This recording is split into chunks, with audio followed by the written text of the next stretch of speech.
En Bogotá, Alfredo Rangel, analista internacional, experto en temas de seguridad. Señor Rangel, sin duda hay un conflicto en el cual está en la mitad la población civil y en este momento la población civil del Cauca. Mientras el ejército dice que desde casas de civiles los guerrilleros los están atacando, las FARC lanzan un comunicado diciendo que estas viviendas pertenecían también a policías, pertenecían a uniformados y en muchos casos estaban alquiladas o rentadas, pero en ambos casos se encuentra en la mitad la población civil, que además está siendo utilizada como un escudo humano. ¿Cuál puede ser el daño colateral en caso de un nuevo ataque sostenido de la guerrilla de las FARC en alguna de las poblaciones del Cauca?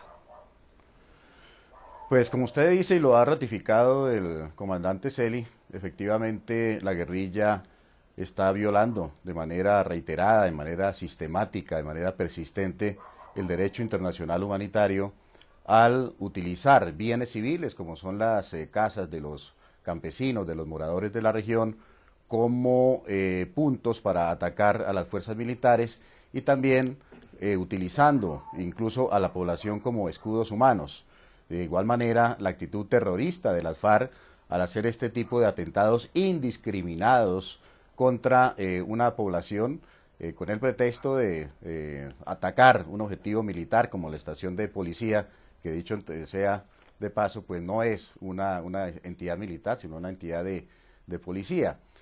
Todo esto pues configura violaciones muy graves y persistentes, sistemáticas al derecho internacional humanitario. Las FARC parecen no tener ningún tipo de miramiento contra, para realizar este tipo de atentados de manera indiscriminada. La utilización de armas que no tienen ningún tipo de precisión, que producen daños de manera indiscriminada, que no pueden ser controladas, como los tatucos o como los cilindros de gas, también son violaciones al derecho internacional humanitario que no solamente las autoridades de la región deberían condenar de una manera clara y franca, sino también muchas ONGs que abren los ojos para examinar, como debe ser, la actitud de las fuerzas militares y del Estado, pero parecen mirar para otro lado cuando se trata de condenar, cuando se trata de rechazar de una manera vehemente este tipo de acciones que violan el derecho internacional humanitario por parte de los grupos guerrilleros, y no solamente en el Cauca, sino en muchas regiones del país. Me parece que las fuerzas militares y el Estado colombiano en general tienen un gran reto en esa región. Como ha explicado el almirante Celi, no es solamente un problema de la dificultad de la orografía, la geografía, que es muy complicada y la guerrilla la utiliza en su favor, sino también el hecho de que allí existe un problema social, un problema político, un problema de legitimidad muy grave, muy complejo, muy complicado desde tiempo atrás. Hay sectores de la población civil que aún desafortunadamente adoptan una actitud de neutralidad frente al enfrentamiento entre la guerrilla y el Estado colombiano. Hay otros sectores que obviamente están siendo presionados por la guerrilla a la fuerza para apoyar sus acciones terroristas, y hay definitivamente un sector muy marginal de la población que apoya a los grupos guerrilleros porque su presencia en ese lugar del país pues es de mucho tiempo atrás. Así que lograr que el Estado llegue de una manera legítima, con una acción social, de desarrollo económico, de legitimidad política, de integración nacional a una zona que ha sido muy marginada desde tiempo atrás, es uno de los grandes retos políticos para poder obtener más claros logros militares por parte del Estado colombiano. Sí, señor Rangel, pero entonces ¿la neutralidad es mala, que la mantengan algunos sectores de la población? Yo creo que la neutralidad no ayuda para el combate contra los grupos terroristas. La población debe estar decididamente del lado del Estado. En nuestros estudios, José Gregorio Pérez, periodista, escritor colombiano, quiero preguntarle, ¿esa neutralidad ha sido bandera de la comunidad indígena del Cauca, de la comunidad nasa durante muchos años? Entonces, ¿no sería correcto que ellos mantengan la neutralidad? ¿Quién está equivocado en este caso? Lo que pasa es que, como se ha venido diciendo, el Estado durante muchísimos años ha abandonado no solamente la zona del norte del Cauca, sino otras regiones de este departamento. Las FARC han convertido el norte del Cauca de hace más de 20 años, de 2 décadas, en un teatro de operaciones que ahorita vuelve de nuevo a reactivar. Esa presencia de la guerrilla de las FARC no es nueva. El norte del Cauca ha sido durante mucho tiempo, unas 3 décadas, zona de asentamiento de grupos guerrilleros.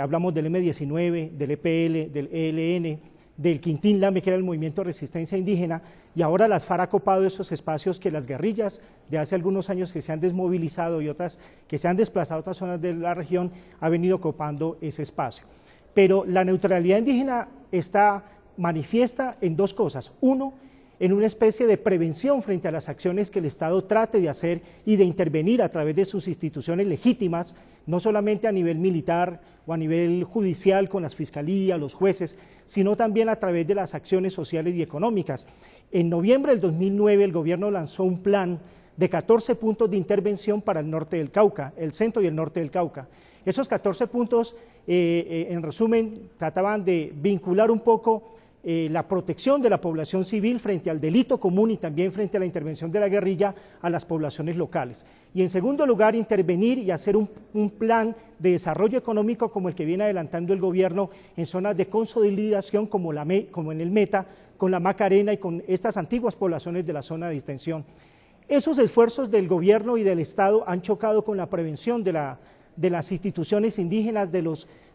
líderes indígenas, de los resguardos y de los cabildos. Y en segundo lugar, esa prevención también está unida a una indiferencia por los esfuerzos del Estado que trata de intervenir para mejorar la vida de los indígenas, de las poblaciones que viven allí, porque no solamente son indígenas los que poblan esa zona del Cauca, sino también población civil y campesina. Entonces, esa confrontación, dijéramos, es lo que ha aprovechado las FARC, y los mismos líderes indígenas la semana pasada se quejaban de que las FARC están ampliando territorio, están apropiándose de zonas de sus resguardos y de sus cabildos, no tanto a ocupar espacios territoriales, sino penetración en la población civil y en la población indígena a través del reclutamiento de menores, a través de procesos de adoctrinamiento ideológico y utilizar sus viviendas, sus casas, como lo han mostrado algunos videos, de cómo construyen al lado de las viviendas los campamentos y las zonas y las áreas de donde lanzan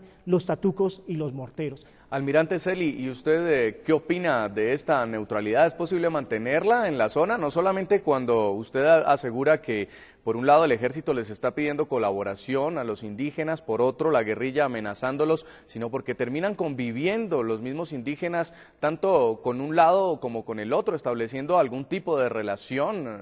sentimental, económica, social, incluso algunos podrían llegar a estar formando familias, es decir, harían parte de una misma comunidad guerrilleros con indígenas o soldados con indígenas. Pues yo diría lo siguiente: las fuerzas militares tienen un inmenso respeto por esas comunidades indígenas, un inmenso respeto, y el Estado como tal tiene un inmenso respeto y consideración por esas comunidades indígenas. De hecho, hay una legislación especial para ellos. Pero yo diría que ellos tienen que hacerse respetar de estos terroristas de las FARC. Y yo pienso que esta actitud de haber lanzado esta chiva bomba en la mitad del mercado, de haber colocado unas rampas en una camioneta para atacar la estación en Corinto y afectar de manera indiscriminada las viviendas que hay al lado, de estar atacando desde las montañas en el Patía, por ejemplo, abajo, en una zona que también se llama El Estrecho, muy cerca digamos, a Argelia y a estos municipios que han sido atacados, hostigados en los últimos días. Está demostrando muy claramente que no se está respetando su vida. Y yo creo que este es el momento ideal para que estas comunidades fijen una posición, para que sean respetados por estas organizaciones narcoterroristas. Sus resguardos, que son para ellos sagrados, están siendo utilizados para cultivar la coca, están siendo utilizados para cultivar la marihuana, para cultivar la amapola, y están demostrando estos terroristas que así como los presionan y los manipulan y los usan para favorecer sus intereses en términos de estos cultivos, en cualquier momento se voltean y los destruyen. Luego, esas comunidades, manteniendo todo lo que la legislación colombiana permite y manteniendo su posición, digamos, ancestral, etcétera, deben fijar una posición, porque deben hacerse respetar y no dejar que su niñez y la juventud de los indígenas que hay en diferentes resguardos, muchachos muy inteligentes, sigan siendo manipulados y utilizados por estos grupos narcoterroristas. Vamos a hacer una nueva pausa en el programa La Noche. Ya continuamos evaluando la situación en el suroccidente colombiano a propósito de los enfrentamientos entre el ejército colombiano y el grupo terrorista de las FARC. Estamos en La Noche.